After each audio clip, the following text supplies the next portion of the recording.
네, 고등학교 과정에서 주로 어떤 식으로 공부를 좀 하셨는지 자기만의 뭐 노하우, 공부법을 좀 구체적으로 얘기해 주세요.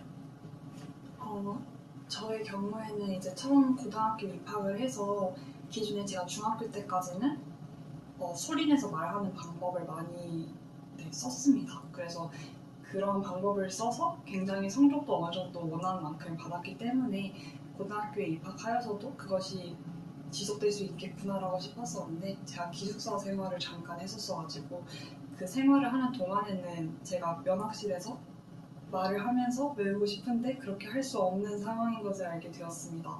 그래서 당시에는 소리내는 공부법을 계속 하고 싶어서 지금 생각하면 너무 눈물이 나는 일인데 그 화장실을 간다고 해서 화장실에 가가지고 문을 닫고 안에서 그걸 외웠던 기억이 있는데요. 그런데 그렇게 했어서 성적이 잘 나왔나 싶기도 하지만 그 이후에 제가 조금 더 이제 공부법을 이제 알게 된 것이 백지복습이었었고 그 백지복습은 소리내서 하지 않더라도 조용한 환경에서도 할 수 있어서 이제 선생님들께서 저에게 추천을 해주셔가지고 이제 교과서가 있고 그리고 이제 노트가 있으면 교과서에 이제 그 대주제 그리고 소주제를 우선 씁니다. 그 다음에 딱 교과서를 덮은 다음에 자신이 외웠던 내용을 바탕으로 그 종이에다가 쫙 정리를 하기 시작을 합니다. 처음 정리를 하게 되면 한 60%, 70% 정도밖에 제대로 쓰지 못하는 경우가 종종 있습니다. 이제 그럴 때는 빨간색 펜을 꺼내서 어떤 부분을 제가 못 썼고 어떤 부분을 추가적으로 썼는지를 이제 체크를 하면서 그것을 고치게 되는데요. 이것을 첫 번째, 두 번째를 할 때까지는 굉장히 괴로워서 내가 이렇게 아는 것이 없는 사람이었구나라는 생각이 많이 드는데 네 번째, 다섯 번째 정도 진행을 하게 되면 95% 이상은 거의 다 썼던 것 같습니다. 그렇게 빨간 색깔이 거의 없게 이제 그 볼펜만 남은 그러한 형태가 되면은 이제 그러한 종이들을 마지막에 쫙 모아서 시험 들어가기 전에 제가 볼 수 있는 총정리 노트로 활용을 하고는 했었는데요.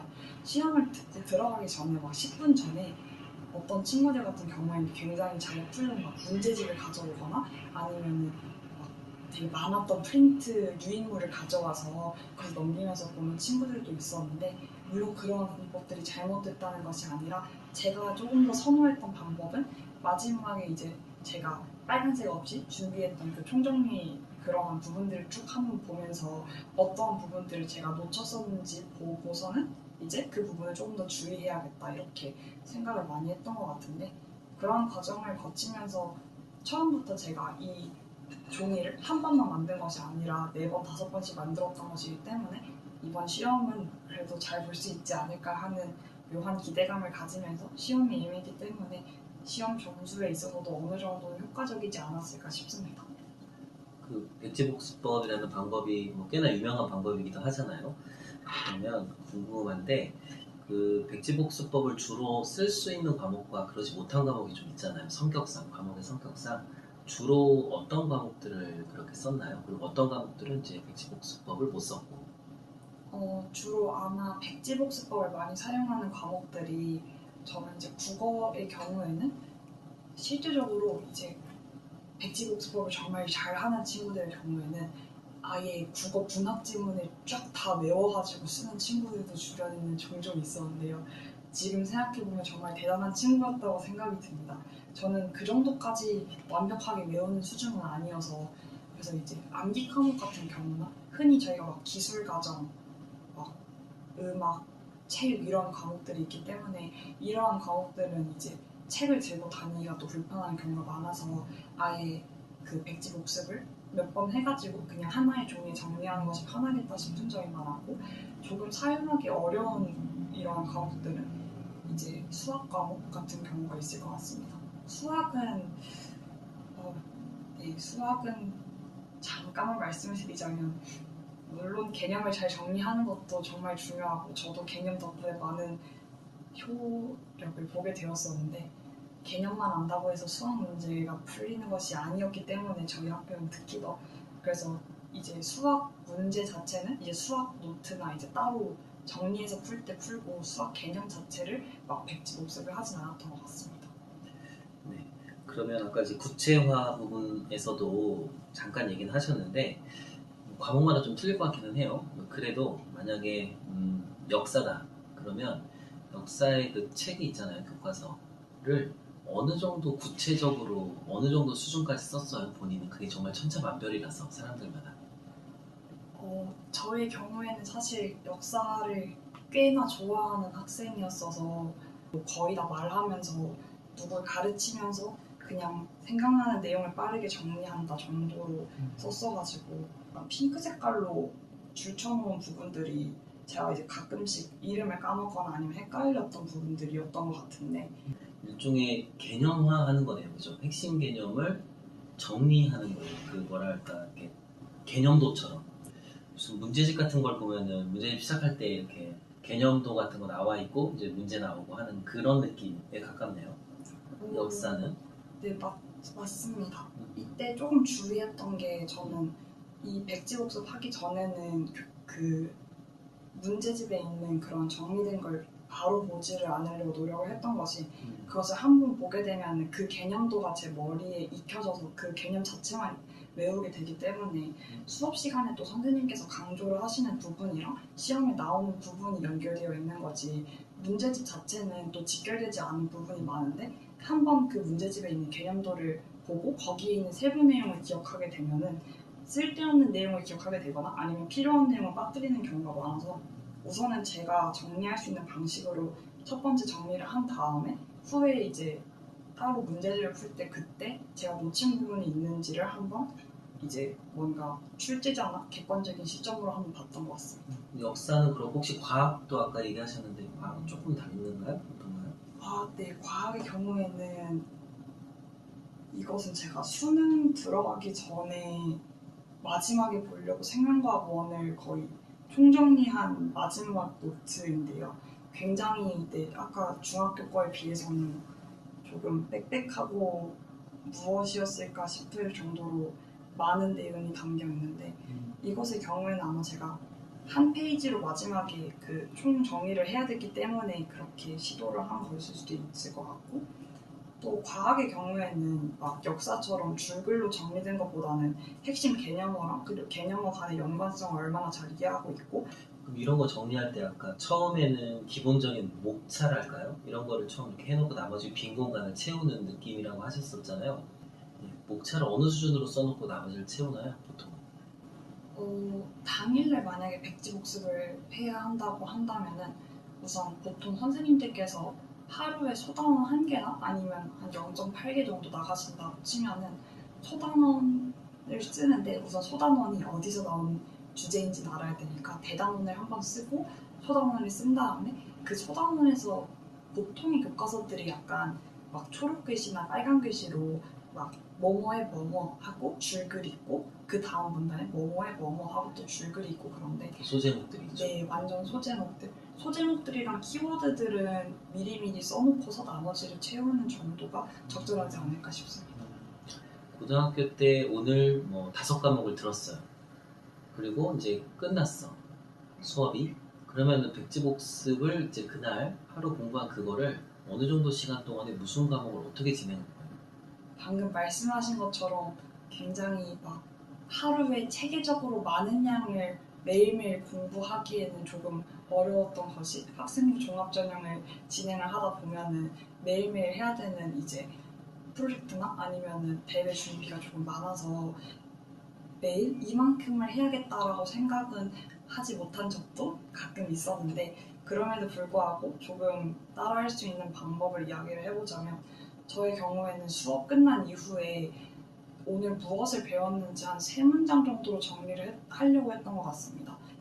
수업을 들은 다음에 실질적으로 머리에 남는 내용이 많지 않을 수가 있어요. 그렇기 때문에 3문장 정도로 오늘 선생님은 예를 들어서 뭐 국어의 경우에는 황지우의 너를 기다리는 동안이라는 시에 대해서 말씀을 하셨는데 이 시에서는 뭐 이 시가 몇 연으로 나뉘어져 있다. 이걸 하나 기억하고 1년에서는 이게 중요하고 2년에서는 막 쿵쿵쿵 너가 다가온다. 뭐 이런 표현이 중요하고 마지막에는 약간 이 화자가 어떠한 심리를 가지는 게 중요하다고 하신 것 같아.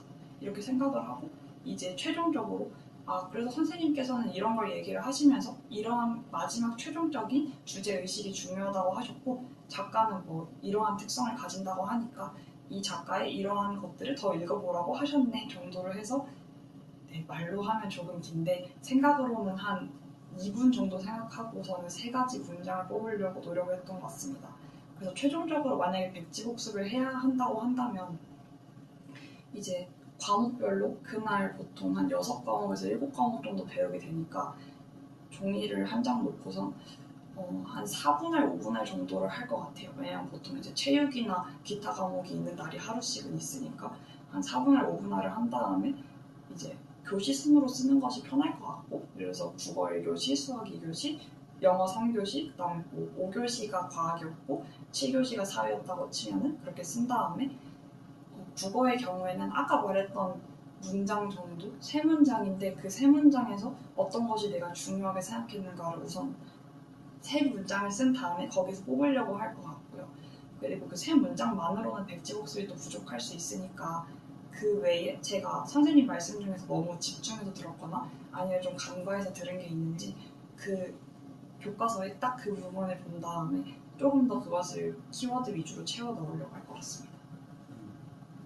그러면 정말 약간 정색하고 이제 백지복습을 제대로 이렇게 정리하는 거는 뭐 주말이라든지 아니면 시험 기간이라든지 이럴 때 다시 한번 하는 그런 느낌인가 보군요.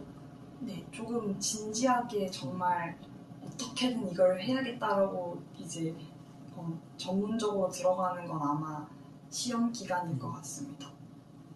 좋습니다. 그리고 그거를 시험 기간에 보통은 한 번 하면 처음엔 한 5, 60% 정도가 채워지고 공부를 한 다음에 해도 그런 다음에 그걸 뭐 적게는 3번, 많으면 4번 이렇게 한 다음에 이제 시험을 치르는 그런 방식이군요. 제가 처음에 이제 고등학교 1학년에 입학을 했을 때 저희 학교에서는 레전드 페스티벌이라는 어떠한 그런 시간이 있었는데요. 이제 고등학교 2학년 아니면 3학년 선배들 중에서 현재 학업적으로 우수한 성과를 내고 계신 선배님들이 앞으로 오셔가지고 각자 포인트로 말씀하고 싶으신 강좌를 이제 여시면은 저희가 선택을 해서 그 강좌를 들으러 가는 그런 창퇴 시간이 있었습니다. 그때 저는 이제 이과 아마 1등이셨던 것 같은데 그 선배님께서 말씀하시는 공부 방법을 들으러 갔었는데 그때 굉장히 인상 깊었던 부분이 지금 너가 살고 있는 이 시간에서 너가 무엇을 하고 있는지 너는 알고 있냐는 말씀이었던 것 같습니다. 조금 난해할 수 있는데 풀어서 이야기를 해보자면 생각보다 지금 제가 무엇을 하면서 살고 있는지를 인지하지 못할 때가 많은 것 같더라고요. 그래서 활동을 하라고 하면 활동을 하고 공부하라고 하면 공부를 하고 학원 가라고 하면 학원을 가고 그렇게 살다 보면은 내가 지금 어떤 걸 공부하고 있고 무엇을 진행하고 있으며 어떤 걸 진행할 예정인지를 잊기 쉬울 것이라고 말씀하셨습니다. 그것에 대한 이제 대처 방법으로서 이제 3년치, 1년치, 1개월, 그리고 한 달, 그리고 일주 하루 계획을 분할해서 세우는 것을 말씀해 주셨는데 처음 들었을 때는 굉장히 어려운 일이라고 생각을 했습니다. 우선 3년치나 1년치 계획을 세운다는 것 자체가 입학한 저로서는 굉장히 좀 부담스러운 일이었고 또 약간 인생이 어떻게 될지 알고 그 계획을 세우나 생각을 했습니다. 하지만 이제 학교의 1년의 일정표를 보게 되면은 1년 동안 학교에서 진행되는 활동은 한 3년 정도 유사한 형태로 되풀이가 되고 어떠한 행사가 진행될지 그리고 어떠한 대회가 개최될지 정도는 그 열람표를 보면은 확인을 할 수 있습니다. 그때 선배님께서 저희에게는 어떠한 대회에 나갈 것이고 또 어떠한 활동을 할 것인지 정도는 너희가 미리 생각을 해볼 수 있다. 그러한 내용을 달력에 표시를 해놓은 다음에 실제적으로 그것을 다 할 필요는 없지만 3년치, 1년치 어떻게 살 건지 한번 생각을 해보고 그렇게 하는데 2시간 정도밖에 안 걸리거든요. 그래서 한번 이렇게 쭉 써보기만 해도 대강의 삶의 아웃라인을 잡는 데 큰 도움이 된다고 말씀해 주셨습니다. 실제적으로 저도 비슷한 방식으로 조금 했던 것 같고 최종적으로는 어느 정도 제가 현재 2학년 2학기 아니면 2학년 1학기 때 무엇을 하고 있고 무엇을 하고 있어야 하는지에 대해서 좀 많이 인지를 했었던 것 같고 1년치의 계획이 많이 부담스러운 분들이 계시다고 하면은 저는 한 달치나 아니면 일주일 계획 먼저 세워보는 것을 추천드립니다.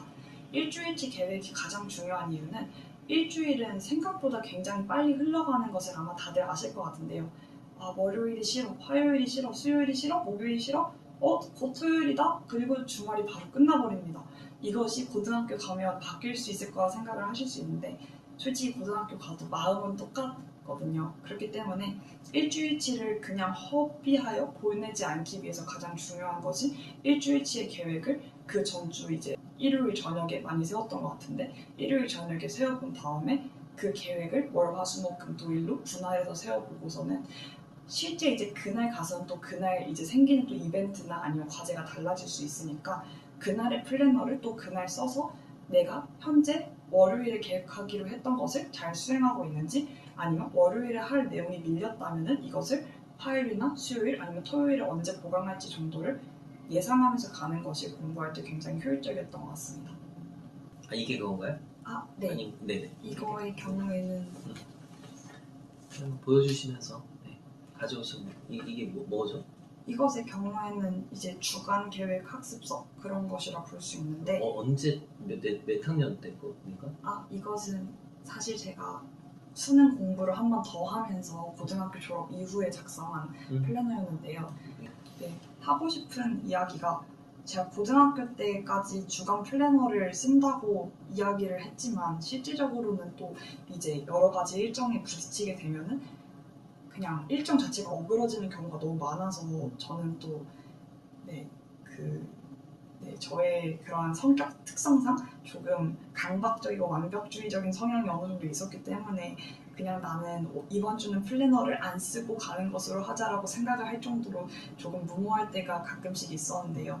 제가 이제 수능 공부를 한 번 더 하게 될 때에서 봤을 때는 공부 자체를 조금 이제 좀 진득하게 할 수 있었기 때문에 이제 국어, 수학, 영어 그리고 과탐에선 제가 생원이랑 이제 화원을 선택을 했기 때문에 각 과목별로 제가 일주일치 계획을 어떤 선생님 특강 숙제 그리고 어떤 모의고사 풀기 수학에서는 뭐 어떤 이제 케이스가 아마 모의고사였던 것 같은데 모의고사 막 6회 정리하고 어떤 거 복습하고 그다음에 이런 식으로 이제 쓰는데 여기서 이제 중요한 것이 국어, 수학, 영어, 생원, 과탐 이 모든 것이 되게 다 열심히 하고 다 엄청 많이 해야 된다고 생각을 하실 수 있는데 여기서 아마 그 가지수만 보셔도 느낌이 오시는 게 영어의 가지수는 조금 적고 수학은 조금 많고 그리고 그 다음이 이제 과탐이랑 국어인 걸 봤을 때 보통 성적이 좀 보이는 경우가 많습니다. 저의 경우에는 이제 감사하게도 이제 2021학년도 수능 때 영어를 만점을 받았었는데 그랬기 때문에 영어에 있어서는 어느 정도 자신감이 있었기 때문에 감히 이제 단어 외우기, 숙제 이 정도만 써놓고 나머지에 대해서는 조금 많이 자세하게 써놨고 이제 수학의 경우에 많이 자세했었는데 월화수목금토 1일 보면은 이제 월요일부터 이제 토요일까지 막 드릴 교재라든가 아니면 뭐 다른 교재들을 막 푸는 걸 되게 자세하게 적어놓고는 이제 일요일의 경우에가 조금 많이 텅 비어있는데 이 일은 월요일부터 토요일까지 모든 걸 완벽하게 한다고 생각을 하더라도 솔직하게 조금씩 밀리게 되면 일요일에 채워야 되는 양이 분명히 존재를 합니다. 이때 정말 시간 관리에 이제 특출난 친구들은 난 하나도 밀리지 않고 한 문제도 밀리지 않고 토요일까지 다 끝내고 일요일 계획도 하겠어 하는 친구들도 주위에는 있었던 것 같은데요. 저의 경우에는 또 완벽주의 성향이 심했기 때문에 월요일부터 토요일까지 최대한 노력을 하고서도 안 되는 부분은 일요일에 보강을 한다는 생각으로 조금 마음을 편하게 가지려고 노력했던 것 같습니다. 되게 양식이 좋은데 이 양식이 뭐 누가 제공해 준 것 같긴 한데 뭐 일반 어디서 쓴 양식인가 봐요? 네. 작년에 제가 수능 준비를 할 때에는 이제 수능 공부를 조금 이제 고3 때는 많이 제대로 하지 못했다고 생각해서 제대로 공부를 하려면은 역시 세상과 조금 단절된 곳으로 가야겠다 싶어서 많이 단절. 네, 그래서 그 학원 이름은 종합학원 말씀드릴 수 없지만 기숙학원을 이제 입소를 하게 되었었는데 거기서 쓰던 양식인가 보군요. 맞습니다. 서울대의 산림과학부에 합격할 당시 고등학교에서 학생부 종합전형으로 들어오셨는데 그 과정을 조금 구체적으로 얘기해 주시고 그리고 만약에 그 학생부 종합전형을 다시 하는 그때로 돌아간다면 조금 개인적으로 좀 부족했다고 느끼는 게 있다면 이런 걸 좀 개선하면 좋았겠다 좀 아쉬운 게 이런 게 좀 있다. 저의 경우에는 학생부 종합전형을 선택을 하게 되었었는데요. 제가 이후에 얘기를 아마 할 것 같은데 저는 충남 성범고등학교를 다니면서 선택을 하게 되는 전형 자체가 선택 가지수가 우선 많지 않았던 것도 있었기 때문에 학생부 종합 전형을 선택을 하게 되었었고, 기본적으로 이제 자율형 사립고등학교이기 때문에 성적을 탁월하게 받기에는 쉽지 않은 구조에 있었습니다. 그렇기 때문에 이제 막 1점 초반대를 맞는 친구가 저희 이제 기수에는 없었던 상황이었었기 때문에 저 또한 성적을 중시하는 학생부 교과 전형보다는 조금은 이제 다른 활동을 위주로 많이 보는 학생부 종합 전형에 집중해야겠다고 생각을 했습니다. 이제 서울대학교에 입학할 때 저는 산림과학부를 지원을 했었고, 이제 그때 제가 서울대학교는 산림과학부를 지원을 하였지만 다른 대학교는 여러 과를 많이 지원을 할 정도로 제 생기부는 굉장히 다양한 내용을 많이 담고 있었는데요. 여기에서 이제 주의를 하셔야 될 것은 여러 내용을 많이 담고 있다고 해서 좋은 생기부가 아니라 어떠한 맥락을 가지고서 담고 있는 것이 굉장히 중요하다고 생각을 합니다. 저의 경우에는 국제환경보건학자를 희망을 하고 있었기 때문에 국제, 그리고 환경, 그리고 보건이라고 하는 세 가지 키워드를 중심으로 생기부를 구성하기 위해 노력을 하였습니다. 국제의 경우에는 제가 고등학교 1학년 때 교내에서 진행하는 모의 유엔 프로그램에 참여를 해서 이제 기억으로는 이제 HIV 문제에 대해서 모로코 대표로 얘기를 하게 되는 그런 기회가 주어졌었는데, HIV랑 이러한 에이즈 문제 같은 경우에는 보건 파트의 문제에 속하고, 그리고 제가 국제적인 그런 부분에서 노력했다는 것을 그 국제 파트에서 볼 수 있기 때문에 방금 말씀드렸던 키워드 중에 국제와 보건이 여기에 속한다고 볼 수 있었습니다. 이러한 활동의 경우에 저는 고등학교 2학년 때 모의 유엔에 이번에는 그 회원도 좋지만 의장 자리로 거기를 참석해보면 좋겠다고 생각을 하여서 지원을 하게 되었는데, 당시 4명의 의장 중에서 저 혼자 이과 의장이었기 때문에 3명의 이제 문과 친구들과 함께 일을 하는 경험이 있었습니다.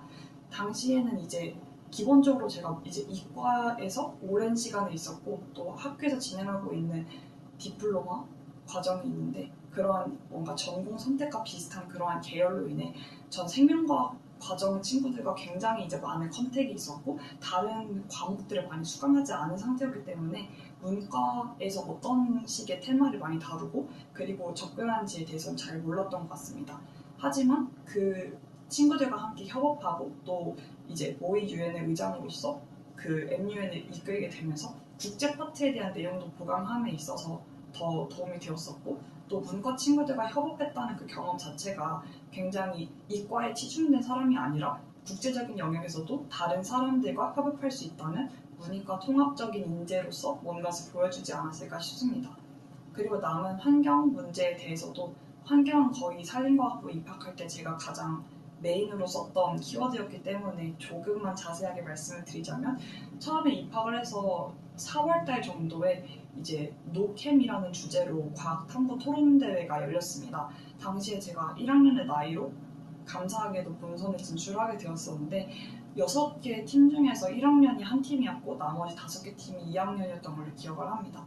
당시에 이제 노캠의 경우에 저는 화학 물질을 사용하지 않고 살아가는 것, 그러니까 유독성 물질을 만들지 않고 살아가는 것이 가능하다고 당시에는 조금은 조금 생각을 많이 했기 때문에 저는 가능하다는 측에서 이러한 논변을 했었고, 나머지 팀들에서는 그것은 우선 불가능하지만 대안을 찾아야 되는 식으로 말씀을 하셨는데, 그러한 이제 과학적인 경험 또 환경과 직결된 저의 경험들을 겪으면서 내 생각들이 이러한 부분은 보완되어야 하고 다음에 대회를 준비하거나 생기부를 구성할 때는 이러한 논조로 적어야겠구나 하는 식의 일들이 있었던 것 같습니다. 후에 이제 환경 관련된 활동으로서는 이제 농업생명과학 과목을 수강한 게 있었고, 이것이 아마 산림과학부 입학할 땐 가장 결정적인 요소였던 것 같은데, 이제 농업생명과학이라는 과목은 실제로 이제 옥수수나 아니면은 샤인머스켓 아니면 이제 토마토 같은 식물들을 키우면서 직접 농업에서는 어떠한 활동들을 이 시즌에는 준비를 하는지를 같이 배우는 그러한 교과목이었습니다. 이제 실명을 잠깐만 언급을 하자면 박기석 선생님께서 굉장히 이 일을 열심히 하셨기 때문에 생명과학과정 학생들이 이 과목을 많이 수강하고, 또 3학년 1학기 때 이러한 식물 관련된 과목을 듣는 것 자체가 굉장히 힐링이 된다고 말하는 친구들이 많았는데요. 전 이때 거기서 하는 과제 탐구 프로그램으로 3학년 생명과학과정 학생들이 이 농업생명과학 과목을 수강함에 통해서 어느 정도의 힐링 효과를 얻을 수 있을까를 분석해보는 활동을 좀 진행해보고자 했습니다. 이때 여기서 제가 조금 관심 깊게 봤던 것은 산림치유라는 개념이었었는데, 산림치유는 산림에서 나오는 그리고 식물에서 나오는 여러 가지 이제 좋은 물질들이 인간의 건강과 그리고 정신에 어떠한 영향을 미치는지 그리고 얼마나 좋은지에 대해서 얘기를 하는 것이었고, 아마 이 산림치유에 대해서 조금 더 자세하게 얘기를 이제 그 자소서에서 했던 것이 많이 눈에 띄었을 것 같고요. 산림치유라는 개념 자체는 어디서 들었냐 하면은 2학년 1학기 때 제가 국립산림과학원으로 진로 부장으로서 이러한 진로 캠프를 계획해서 친구들과 함께 방문을 한 적이 있었습니다.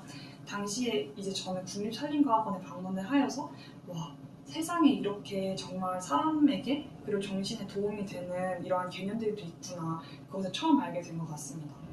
거기에 있던 이제 막 편백나무나 이제 막 소나무 향을 맡아보는 그런 경험들이 있었는데, 정말 사람의 정신 건강에 많은 것이 필요하지 않구나, 이런 것을 알게 된 것 같고, 그 국립산림과학원에서 특히 서울대학교 산림과학부 1, 2학번을 졸업하신 선생님께서 그때 그곳에서 저희를 이끌어주시면서 활동을 하고 계셨는데, 그 분을 보면서 와, 이런 국립산림과학원에서 일하기 위해서는 서울대학교 산림과학부를 진학하는 것이 굉장히 도움이 되겠다는 생각을 가지면서 롤모델을 발견하는 기회로 또 삼았던 것 같습니다. 그 학생부 종합전형의 과정으로 만약에 다시 돌아간다면 좀 다소 아쉬워서 혹은 뭐 아쉽진 않지만 다시 한번 한다면 이런 방식을 좀 개선하거나 보완하고 싶다, 이런 게 혹시 있나요? 저의 경우에는 우선 수학 성적을 조금 더 보강하고 싶을 것 같습니다. 현재는 이제 수학 과목에 대한 이해도도 조금 높아진 상태고, 또 과외를 진행하면서 어떤 식으로 사람이 수학을 배워야 더 잘 배울 수 있는지에 대해서 알게 된 상태이기 때문에, 저의 생기부의 경우에 담임 선생님께서 하신 말씀을 감히 빌려보자면은, 예은아, 너의 생기부는 수학 빼고는 정말 완벽한 생기부다라고 말씀을 하신 적이 있습니다. 실질적으로 이것을 부정할 수 없는 이유가 3학년 1학기 그리고 2학년 2학기 때 미적분 그리고 이제 수능 관련 수학을 이제 들었을 때 과목의 성적 자체가 원하는 만큼 나오지 않았기 때문에, 저는 서울대학교 산림과학부 마지막 이제 발표 날 전까지도 솔직하게 말씀드리자면 이과로서 수학이 부족한 것은 굉장히 크게 흠이 되는 부분이기 때문에 어려울 것이라 생각을 들었어서, 다시 돌아간다면 수학 성적을 조금 더 높여서 약간 대학 입시나 아니면 지원에 대해서 좀 더 자신감을 가졌을 것 같습니다. 고등학교를 삼성고등학교를 졸업했습니다. 네, 자유형 사립고등학교고, 자기 출신 그 고등학교에 대해서 좀 설명해 주시고, 그 고등학교가 좀 좋은 점도 있을 거 아니에요? 학교 자랑도 좀 해주시면 좋을 것 같아요. 청남 삼성고등학교는 이제 충청남도 이제 아산시에 자리 잡은 학교였었고요. 굉장히 이제 시골에 있는 학교가 맞았기 때문에 많은 친구들이 농어촌 전형으로도 많이 가는 학교였습니다. 이 학교에서는 10%가 이제 미래인재 전형, 그리고 70%가 이제 삼성 임직원 전형, 그리고 20%가 사회기업 배려 대상자 전형으로 나뉘어져 있었는데, 저의 경우에는 미래인재 전형을 선택하여 들어가게 되었습니다. 제가 중학교 때 공부를 했을 때 최종적으로 전교 2등 석차로 졸업을 하게 되었었는데, 그때 전교 1등한 친구와 전교 2등한 제가 둘 다 삼성고등학교를 지원했다는 점에서 저희 지역에서는 가장 우수한 고등학교였다고 생각을 합니다. 좋았던 점은 체력이 많이 길러졌던 것이었는데요. 저희 삼성고등학교는 삼성 최고 아니면 삼성 농고라고 불릴 정도로 각 분야에 있어서 굉장히 많은 활동들을 진행하고 있었는데, 삼성 체육고등학교라고 불렸던 이유는 체육에 대해서 굉장히 이제 열심히 진행을 하는 것이었습니다. 1학년 때 저는 기숙사 생활을 전원해야 됐기 때문에 입소를 하게 되었었는데, 그때 1년간 아침 6시 반에 일어나서 7시 반까지 굉장히 강도 높은 훈련을 하는 경험을 하게 되었었는데요.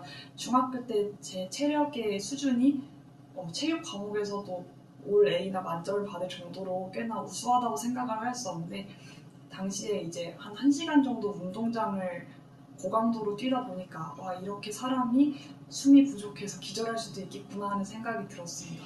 그래서 그런 점이 있었지만 실질적으로 봤을 때는 고2, 고3의 체력을 유지하는 가장 큰 아마 영향을 주지 않았나 싶고요.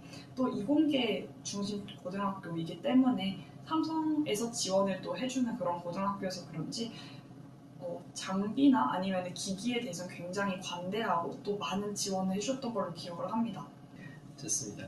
그러면은 만약에 좀 가까운 동생이나 조금 이렇게 알만한 사람이 저도 그 고등학교에 가고 싶어요. 누나, 언니 그러면 추천해 줄만 하겠어요? 추천을 해줄 수는 있고 또 어떻게 하면은 조금 더 효율적으로 삶을 지낼 수 있는지에 대해서 말은 해줄 것 같은데 그 친구의 아마 원하는 대학교에 따라서 조금 말을 달리할 것 같습니다. 만약에 그 친구가 원하는 것이 이제 일반적인 메디칼이나 아니면 의치한 약수 같은 경우에선 저는 추천을 드리지 않을 것 같고요. 그 이유는 기본적으로 이곳에 와서는 내신 관리가 일반적인 다른 고등학교들에 비해서는 조금은 힘든 편이었기 때문에 전교 360명 중에 100등을 하면은 한양대에 간다는 말이 있는데 그것이 맞냐라고 어떤 친구가 물어본다면 100등을 하면 한양대에 가기는 하는데 100등을 하는 게 생각보다 정말 어렵다고 말을 해줄 것 같습니다. 저의 경우에도 상당히 많은 교과목에서 3등급을 받은 경우도 있을 정도로 3등급이면 이제 전체에서 80등 정도 하는 것이거든요. 이제 제가 서울대학교를 왔는데도 3등급을 받은 과목들이 많다고 하는 것을 들으시면 저곳이 내신 관리하기는 힘든 곳이겠구나 싶으실 것 같습니다. 하지만 만약에 원하는 곳이 완벽한 내신대를 요구하는 곳보다는 조금은 다양한 활동들을 요구하는 대학교 아니면 그러한 과다라고 싶으신다면 정말 이과에 진심이시거나 아니면 공대를 가고 싶으신 분들께는 굉장히 추천드릴 수 있을 것 같고요. 와서도 진행하게 되는 공학 쪽도 디플로마 활동들이 굉장히 잘 되어 있어서 많이 추천해 드릴 수 있을 것 같습니다. 상황에 따라서 조금은 다른 모양이네요. 조금 더 어렸을 때, 그러니까 초등학생 때 혹은 중학교 때 또 이런저런 경험을 하게 되는데 그런 경험들 중에서 의도를 했건 혹은 의도하지 않았건 지나고 보니까 공부하는데 학업에 좀 도움이 된 그런 경험이 이런 게 있는 것 같다. 혹시 그런 게 있다면? 이제 초등학교 3학년 때 알바니아라고 하는 국가로 어머니 아버지께서 의료 선교를 가셔서 같이 따라간 적이 있었는데요. 발칸 반도 지역이 있는데 동유럽에서 그리스 바로 위에 있는 국가를 찾아보시면 아마 볼 수 있을 것 같습니다. 그래서 그 국가에서 저는 이제 국제학교를 다니게 되었었고 2년간 영어 수업을 듣게 되었었는데 처음에는 이제 적응하는 데 있어서 제가 영어를 공부를 열심히 했다고는 했지만 몇 학년 때였어요? 초등학교 3학년 때 갔습니다. 3, 4학년을 벌써 보낸 거예요? 네. 처음 입학했을 땐 제가 영어가 많이 부족하다고 선생님들께서 평가를 하셔서 저는 3학년 2학기를 이제 한국에서 보내고 갔는데 그쪽에서 저를 2학년 1학기 반에 이제 넣으시려고 했습니다. 근데 갔는데 이제 제가 수학을 문제를 푸는데 주위 친구들이 예를 들어서 5페이지 중에 한 페이지 반 정도 풀고 있을 때 5페이지를 풀어서 제출을 했던 경험이 있었는데요.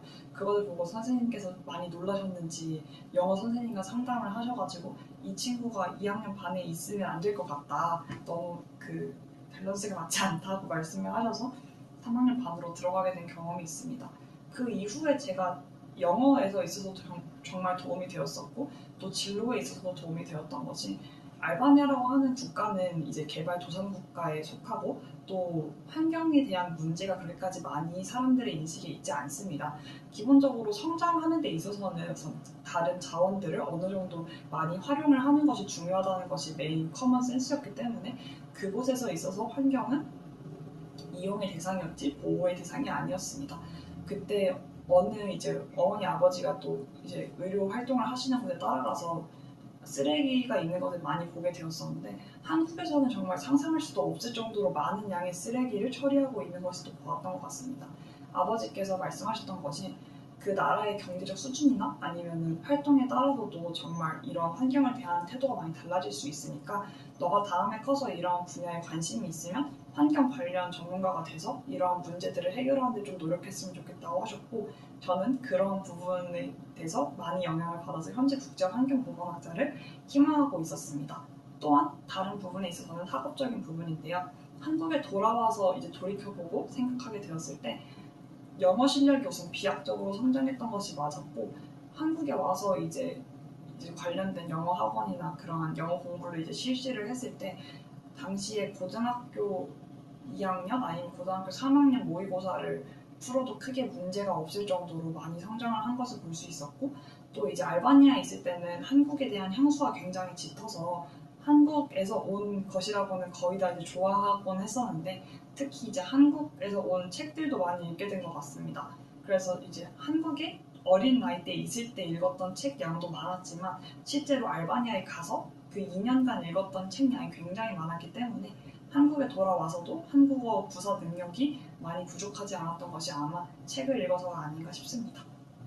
고등학교 공부할 때 혹은 저기 그 수능 공부도 했었으니까 그 다 포함해서 슬럼프가 온 적이 있는지, 왔다면 어떻게 대처했고 혹시 극복을 했다면 어떻게 극복했는지. 저는 슬럼프 극복 방법은 존재하지 않는다고 말씀을 드리고 싶고요. 슬럼프 극복 경험들만 존재한다고 생각을 합니다. 각자에게 닥쳐오는 슬럼프의 양상 또한 정말 많이 다르기 때문에 저 같은 경우는 이제 2학년 1학기 때 슬럼프가 좀 많이 왔었는데, 그 이유는 1학년 2학기 때까지 이제 아까 말씀드렸던 그 고등학교에서 나름대로 살아남기 위해서 굉장히 조금 경쟁적인 환경에 많이 놓이게 되었었는데, 당시에 굉장히 이제 친했던 친구들이 이제 같은 계열과 과를 선택하면서 생명과학 과정을 선택하면서 이제 많이 만나게 되었지만, 그 부분만큼이나 더 많이 부딪히고 경쟁하게 되는 그런 구도가 많이 생겼던 것 같습니다. 당시에는 제가 어느 대학교, 어느 과, 그리고 어느 정도의 성적과 어느 정도의 역량을 갖추고 있는지를 확실히 믿지 못했던 때이기 때문에, 당시에 이제 지금 생각하면 조금 안타깝지만 모든 면에 있어서 친구들과 약간 비교를 하거나 아니면은 선생님들의 평가에 굉장히 많이 신경을 썼던 것 같습니다. 그래서 어떤 친구가 예를 들어서 어떤 그 생명과학 경시대회에서 금상을 탔다고 하면은 마음속에서 저 친구는 금상을 탔으니까 이제 저런 부분에서 굉장히 메리트가 있겠다, 이런 식으로 조금 머리를 많이 굴렸던 순간들이 있던 것 같은데요. 문제는 이것 자체도 1년이 넘어가는 그 시즌에 있어서 봤을 때 굉장히 좀 스트레스를 받는 환경도 맞았고, 그리고 진행해야 되는 활동량이나 그리고 진로에 대해서 진행해야 되는 뭔가 역량들, 보여줘야 되는 그런 성과들이 여러 개 많았었는데, 그러한 성과들을 보여주는 과정에 있어서 제가 내신 공부에 조금 더 집중을 하고 싶었지만 실제로 그런 활동들을 끝내고 내신 공부를 하려고 하면은 2주에서 2주 반밖에 남지 않은 그런 시간들이 너무, 그런 타이밍들이 너무 많았기 때문에 조금 스트레스를 많이 받았던 것 같습니다. 그래서 활동을 하는 것도 바쁜데 공부는 공부대로 또 잘해야 된다고 하는 주위 분위기가 굉장히 많았기 때문에 그것에 대해서 슬럼프가 많이 왔었고, 그래서 아마 믿지 않으실 수도 있는데 저의 경우에는 그때 도서관에 들어가서 저 이제 아침 한 9시쯤에 토요일에 간다고 하면은 그곳에 앉아서 한 3시간 정도 공부를 하려고 마음을 먹었는데, 그 센 문제나 이제 좀 기초 문제집 같은 경우에는 이제 빨리빨리 풀고 이제 넘겨야 되는 그런 문제집이 많은데, 그런 문제집 한 문제나 두 문제를 제대로 이제 풀지 못할 정도로 많이 집중을 못했던 것이 기억이 납니다. 그래서 당시에는 그것을 이제 극복을 하기 위해서 이제 보통 친구들은 이제 PC방을 가거나 아니면 친구랑 좀 카페를 가거나 조금 약간 평범한 방법을 선택할 것 같은데, 저의 경우에는 그 집 근처에 야산이 있었어서 야산을 가서 생각을 정리하는 걸 택했었는데요. 문제는 이제 3시간을 그냥 모르는 길을 가서 3시간을 똑같이 그 길로 돌아오는 일을 했었는데, 지금 생각하면 굉장히 위험하고 무모한 일이었다고 생각을 합니다. 그래서 그렇게 진행을 하다가 보니까 2학년 2학기가 되었고, 2학년 2학기 때는 제가 척추골절이 됐던 적이 한 번 있었는데, 척추골절이 되면서 당시에는 굉장히 암담한 상황이었지만 다시 생각해보면은 한 5주, 6주 정도 누워있는 시간을 가지면서 약간 되게 엄청 경쟁적인 환경에서 한 발짝 물러나서 여러 활동들을 되게 막 열정적으로 진행할 수 있는 시기는 아니었지만 제 자신을 조금 더 많이 돌보고 또 뭔가 성찰할 수 있는 시간이 되었던 것 같아서, 네, 뒤에 있던 여러 가지 사건들이 저를 슬럼프에서 많이 구출해 준 것 같습니다. 재수했던 얘기, 어떻게 했고, 그리고 결과적으로는 뭐 원하는 그런 결과는 못 얻었을 수 있잖아요. 그 얘기도 좀 진솔하게 얘기해주고, 만약에 이제 누군가가 재수를 한다면 혹은 본인이 또 하신다면 이제는 어떻게 하는 게 좀 좋을 것 같다라는 얘기도 좀 해주시고. 저의 경우에는 서울대학교의 21학번 현역으로 입학을 한 이후에 1년간의 재수 시간을 가지게 되었습니다. 그때 저는 이제 기숙학원을 선택을 할 정도로 조금 열심히 하고자 하는 마음이 있었는데요. 바로 들어갔나요?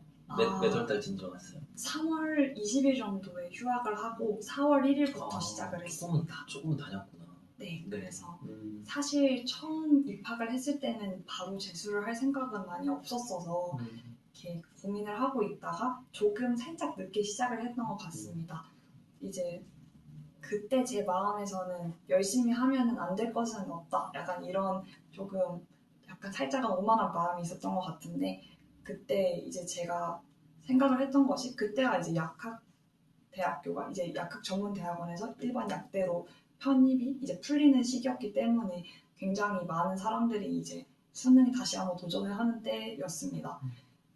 재수를 혹시 고민하는 분들이 계시다면 말씀을 드리고 싶은 것은 정말 수학이 이 수능에 있어서 정말 중요한 부분이라는 것인데요. 이제 현재 제가 이 대학교 입학 후에 만난 친구들 이야기를 들어보게 되면은 정말 문과로 입학을 한 정말 우수한 친구들도 그렇고 이과로 입학한 친구들도 그렇고 수학은 수학을 잘하면 문과는 대학을 가고 이과는 수학을 못하면 대학을 못 간다라는 말이 있을 정도로 둘 다에게 수학이 굉장히 중요하다는 것을 저는 재수 이후에야 조금 더 많이 느끼게 되었습니다. 저는 재수 시작 이전에 수학을 굉장히 잘하는 학생은 아니었고 또 이전에 말씀드렸던 것처럼 저희 고등학교 생활 중에서도 수학이 가장 아킬레스건이었기 때문에 재수 기간 동안에도 수학에 굉장히 많은 시간을 투자를 했었는데요. 수학을 잘하시는 분은 재수를 하는 것이 정말 좋을 수 있다고 저는 생각을 합니다. 왜냐하면 생각보다 많은 학생들이 들어가면 80%, 70%의 시간을 수학에 투자를 하고 있고 또 나머지 시간에 쪼개서 다른 과목을 공부하고 있는데 수학을 잘하시는 분의 경우에는 정말 제가 봤던 이제 저희 학원에서 굉장히 이제 1, 2등을 하는 열심히 하던 언니의 경우에는 수학도 잘했고 다른 과목도 잘했지만 수학을 굉장히 잘하는 편이셨기 때문에 수학 공부 시간은 전체에서 한 20%, 30% 정도를 잡고 나머지 과목에 정말 필요한 것을 정말 완벽하게 투자하는 모습을 많이 볼 수 있었습니다. 그렇기 때문에 우선 그 언니의 경우에는 기본 학원 1, 2등이기도 했고 수학을 또 잘하셨기 때문에 원하시는 그 대학교와 학과에 입학을 하게 되셨는데 그 모습을 보면서 일반적인 수시의 경우에는 솔직하게 말씀드리자면 수학을 못하는 것이 아주 큰 단점이 되지는 않을 수 있습니다. 저의 경우에도 수학에서 등급이 좋지 않았던 경우가 종종 있었고 하지만 다른 활동들로 그것을 보완을 한다면 충분히 대학 입학 사정관님들께서도 그것을 좋게 판단을 해주실 여지가 있는데 수능의 경우에는 찍혀 나오는 그 숫자만으로 그 사람을 판단을 하게 되고 그것이 오히려 깔끔하다고 볼 수도 있을 것 같습니다. 그렇기 때문에 수학이 굉장히 강점이 있고 나는 고등학교 때까지 굉장히 수학을 잘하는 편이었다 하시는 분들에게는 이제 정시 재수가 굉장히 큰 메리트가 될 것 같고 아쉽게도 수학에 크게 뭔가 흥미가 없거나 재능이 없다고 느끼셨던 분들은 시작을 하실 때는 굉장히 좀 강한 각오가 필요하실 것 같고 또 현재 계신 대학교나 아니면 과가 정말 마음에 들지 않는 게 아니다 아니면은 이곳에서 뭔가 조금 더 다른 자신의 장기나 아니면 재능을 발휘할 수 있을 것 같다 하면은 현재 대학교를 다니면서 한 번 더 생각해 보는 것도 좀 좋을 것 같다 생각을 하고 있습니다. 전체적인 뉘앙스는 추천하는 분위기는 아니군요 지금.